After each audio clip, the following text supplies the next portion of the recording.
Aria Jenkins and 30, the patient, the fighter. Ethan Jenkins, 32, the narrator, the protective brother. Carol Mitchell, 55, the manipulative aunt. Richard Mitchell, 58, the conflicted uncle. MS Chen, 50s, Aria's sharp attorney. Ethan Jenkins. When you're facing a fight like the one Aria was, the world shrinks. Every thought, every decision becomes about the next few $1,000s. She had stage 2 Hodgkin's lymphoma. But she wasn't just my sister. She was the best part of my life. We had hope. A new experimental treatment in Boston. It was brutal, but it offered her the best chance to live. A quiet hospital room, mid-morning. Aria is sitting up in bed, looking thin but determined. Ethan is next to her, holding her hand. A laptop is open. Aria, tapping the screen. So, Dr. Evans says the 3rd cycle of this new chemo is what really turns the tide. We just need to manage the side effects and the cost. Ethan, don't worry about the cost. We've been planning for this, remember? The Aria Strength Fund. It's why we had that huge family fundraiser. It's why Aunt Carol and Uncle Richard have been managing everything so perfectly. Aria, a faint, weary smile. They've been wonderful. Having them handle the bills, the insurance paperwork. I wouldn't have been able to keep up. Thank goodness for family. Ethan, exactly. They're the best of us. Carol sends me an update every week. The fund is strong. Plenty there for Boston. Ethan reaches for his phone to check his banking app. Dr. Evans enters. Dr. Evans. Good morning, Aria. You're looking better today. We need to confirm the payment for the 3rd cycle. It's due by the end of the week. Have you spoken to your fund manager? Aria. Yes, Dr. Evans. My Aunt Carol handles it. It's all ready. Can you send the final invoice to her email, please? Dr. Evans. Absolutely. It's a significant amount, $45,000. I'll make sure the finance office sends it immediately. Dr. Evans exits. Aria leans back, relief washing over her. Ethan sends a quick text to Carol. Ethan, to Aria. Just sent Carol a reminder. Now we can relax. The phone vibrates a minute later. Ethan picks it up, reading the screen. His face slowly drains of color. Ethan, that's odd. Aria, what is it? Ethan, it's Carol. She just sent back one word, hold. Aria, hold for what? We don't have time to hold, Ethan. Ethan, I don't know. Let me call her. Ethan moves into the hallway, dialing. Aria watches him, anxiety tightening her chest. Ethan, his voice tight. Carol, what do you mean, hold? We need to pay the hospital right now. Carol, OS, voice sounds stressed but controlled. Ethan, darling, please lower your voice. I'm running errands. Look, there's been a little hiccup. A bank transfer issue? Ethan, a bank transfer issue? You manage a dedicated fund. How can there be an issue? The fund was supposed to have over $150,000 in it. Carol, OS. It does. Well, it will. But Richard and I had to move some things around. A temporary fix, Ethan. Just give us 2 weeks. We need to liquidate a short-term investment that matured last Friday. Ethan, whispering fiercely. 2 weeks? Aria needs this treatment now, Carol. Her prognosis depends on the timing. What investment? You weren't supposed to be making investments with her treatment money. Carol, OS. Don't be dramatic, Ethan. It was just a way to grow the money while it sat idle. It was going to benefit Aria. Now you just trust us. We're family. Richard is dealing with it. Just tell Aria there's a slight clerical delay. Ethan, pinching the bridge of his nose. Fine, 2 weeks. But if that money isn't there, Carol. Carol, OS. It will be. Trust your aunt. Carol hangs up. Ethan slowly walks back into the room. Aria. Her eyes narrowed. A clerical issue? Ethan, you're a terrible liar. Your eye is twitching. What did she really say? Ethan. Sighing, he sits down. She said they had to move some of the money into a short-term investment to, quote, grow it while it sat idle. She said they need 2 weeks to liquidate it. Aria. Her voice is low, measured, and dangerously calm. They invested my chemotherapy fund? Without telling either of us? Ethan. She says it was a quick, short-term thing. To help us out. Aria, they're family. They raised us after Mom and Dad. Aria. Cutting him off sharply. I know they're family. But this isn't a vacation fund, Ethan. This is my life. If that 2 weeks cost me my window for treatment... She stops, taking a slow, shaky breath. She looks at Ethan with absolute clarity. Aria, I don't trust this. Not one bit. I want to see the full financial statements. The fund's account records. Everything. Starting from the day they took over. Ethan. Aria, are you sure? It's a huge accusation. Aria. I'm not accusing anyone. I'm doing my due diligence on a $150,000 fund that suddenly needs liquidation. Call Aunt Carol. Tell her to email me the full ledger by the end of the day, or I'm calling the bank myself. Ethan Jenkins. I sent the email. I called them. I begged them. They stalled. Every day a new excuse. A broken printer. A lost password. An auditing delay. I knew, deep down, the moment they started dodging. That sinking feeling wasn't just about the money. It was about the crushing realization of betrayal. Ethan's apartment, 2 days later. Late night. Ethan and Aria are side by side at a desk, the laptop screen lighting their faces. Aria, whispering. They locked me out of the main donor portal. But Richard forgot. I'm still an authorized viewer on the linked checking account for the smaller bills. Let's see. This is the last major deposit from the fundraiser, $148,900. Ethan, nodding eagerly. See, it was there. It's just tied up. Aria, scrolling down quickly. Her hands are shaking slightly. Wait, look at this. October 15th, $90,000 transferred to external account. Account name Mitchell Family Trust. Ethan, confused. Mitchell Family Trust? They said it was an investment. That sounds like a personal account. Aria, scrolling further, faster now. Her breathing is shallow. And here, November 1st, 40,000 wire transfer. Destination, Lakefront Marina. Ethan, Lakefront Marina? What on earth would that be for? Aria, closing her eyes, leaning back in her chair, a single tear tracing a path down her cheek. I saw a picture on Carol's social media. She deleted it, but Richard didn't. He posted a photo of them on a new 40-foot sailboat. He called it the Mitchell Mariner. Ethan stares at the screen. Then at Aria. The air is thick with shock and pure anger. Ethan! A choked gasp. No, they wouldn't. They couldn't. They stole $130,000. My God, Aria, that was your treatment. Aria, opening her eyes. The tears are gone, replaced by a cold, hard resolve. No, Ethan, that is my treatment. And they are going to give it back. Every penny. Aria picks up her phone and dials a number, placing the phone on speaker. MS Chen OS. Professional brisk. Hello, this is Chen and Associates. Aria. Yes, my name is Aria Jenkins. I need an emergency consultation regarding elder abuse and theft. My family stole my medical funds. Ethan Jenkins. Aria's strength wasn't just physical anymore. It was this quiet, terrifying resolve. She had to fight the cancer, and now she had to fight the only family we had left. It was a legal fight, but for her it was a fight for survival. MS Chen's law office, 1 week. Later, MS Chen is sitting across the table from Aria, a pen in hand. Ms. Chen, tapping the pen on the stack of evidence, Mrs. Mitchell and Mr. Mitchell have put themselves in an exceptionally vulnerable legal position.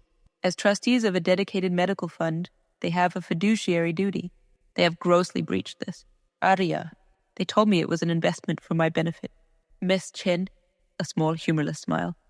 An investment in a 40-foot sailboat is not in the best interest of a patient needing chemotherapy. The social media photos and the transfer records establish a clear pattern of conversion, misappropriation of funds for personal gain. We can file an emergency injunction to freeze their assets immediately. Aria, I don't want to ruin them, Miss Chen. I just want my treatment money. I need $130,000 by next month. Miss Chen, leaning forward. Aria, they took that choice away from you when they bought a boat with your chemotherapy money. We will send a formal demand letter today, notifying them of the civil action and the potential for a criminal investigation. They will have 48 hours to respond. Carol and Richard's home, 2 days. Later. Evening. Carol is at the kitchen island. Richard enters pale, holding a thick legal envelope. Richard, shaking. It's from a lawyer. Chen and Associates. Carol, waving her hand dismissively. It's probably just a boilerplate letter from the hospital. Don't worry. Richard. His voice is low and ragged.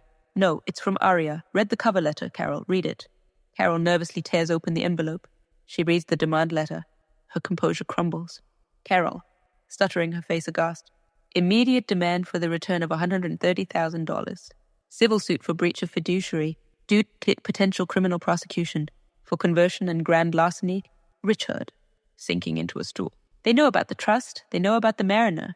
Carol, slamming the letter down. That little snake. How did she get the records? We were so careful. Richard. Careful? Carol, you bought a boat. With her life savings. I told you this was a mistake. Carol, rising defensive. It was only going to be temporary. We were going to pay back most of it. She's being overdramatic. She has health insurance. Richard, staring at her with contempt. Her insurance deductible is the size of our yearly income, Carol. We took every dollar. We have to call them. We have to apologize. Carol, suddenly calm, terrifyingly cold. No, we don't apologize. We meet them. We remind them that we are family. We tell them that if they sue us, they'll tear the family apart, and they won't see a dime for years. We intimidate her. She's sick, and sick people are weak. A neutral coffee shop. The next day, Aria sits across a small table from Carol and Richard. Ethan stands rigidly behind Aria's chair. Carol, starting with an aggressive, wounded tone. Aria, darling, what is this nonsense?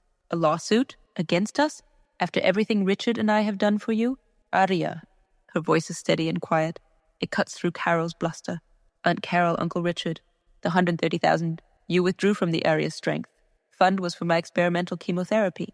You used it to buy a boat and fund your personal trust. That is not nonsense. That is theft. Richard, muttering, looking at his hands. It was temporary. Carol, interrupting, eyes flashing. And what if we don't pay you? You're too sick to endure a long legal battle. You'll be in court for a year, watching your money drain away in legal fees, and your medical window will close. You'll be dead before you see a penny. Ethan, leaning over Aria, his voice is a deadly rumble. Don't finish that sentence. Carol, you are going to stop threatening her, and you are going to listen. Aria. Aria gently pushes Ethan back, reclaiming the moment. She slides a single folder across the table. It is thin, black, and ominous. This is not a civil lawsuit file. This is the draft criminal complaint. Miss Chen assures me that, given the amount and the evidence of premeditation, you will face prison time. I don't want to send you to jail, but I will if you leave me no other choice. Carol stares at the file. Richard's head is in his hands. Aria. Softly, but with unyielding resolve, you have two options, and only one will keep you out of a courtroom and away from a criminal record. Option 1, you immediately transfer 130,000 back into the medical fund. You have 24 hours. The lawsuit is dropped. The criminal complaint is sealed. Option 2, you leave this table and walk straight into a criminal investigation. Carol, her voice is shaking with fear and hatred. You can't do this to us. You can't betray your family. Aria, leaning forward, her eyes glittering with the weight of her survival. You betrayed me first. You stole my chance at life. You made your choice when you bought the boat. Now you make your final one. A long, agonizing silence hangs in the air. Richard looks up at Carol, pleading with his eyes. Richard. Carol, we have to. Carol, sighing, defeated. The malice is gone, replaced by bitter resignation.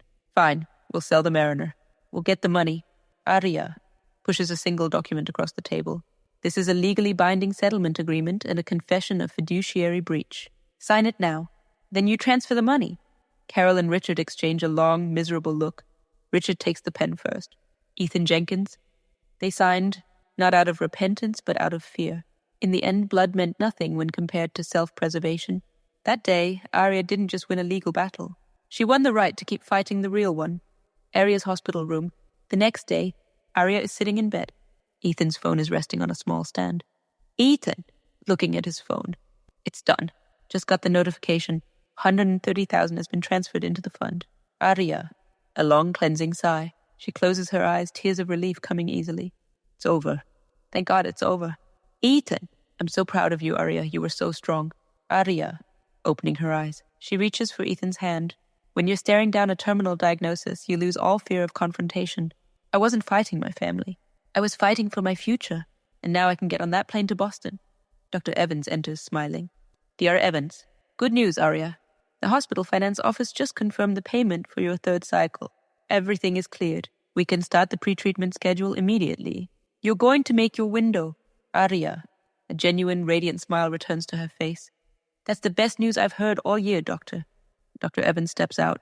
Ethan gives Aria a massive hug. Ethan! Boston, here we come. Aria. I haven't spoken to them since. Carol and Richard. Ethan. Good. They are no longer family, Aria. They are perpetrators. Aria. I know. It just hurts to know that betrayal can come from the people who swore to protect you. But I won. And I'm alive. That's the only justice that matters now. Logan International Airport. Boston, 6 months later, spring, Ari, looking healthy, radiant, and strong, stands with Ethan. Ethan! So, a clean scan, remission, and we're going home. Aria, taking a deep breath. Remission, but not just that. I'm going back to university. I'm going to use my new master's degree to start a nonprofit, the Fiduciary Guardianship Project. We're going to help other patients who are vulnerable to this kind of financial abuse. Ethan! That's incredible, Aria. You turned the worst thing into... Aria slings an arm through his, into the thing that will help others survive. I lost my trust in them, Ethan, but I found my faith in myself. Ethan Jenkins. The betrayal was a deep wound, one that would never truly heal. But it didn't define her. The theft didn't steal her life. It forged a fighter. Aria went to battle for herself, and in doing so, she cleared a path not just for her survival, but for the survival of others. She learned that sometimes the only way to truly save your life is to stand up to the people who claim to love you the most. She fought back legally, and she won. Aria and Ethan walk through the bustling airport terminal, side by side heading toward their gate. Aria turns back one last time, a determined, hopeful look on her face.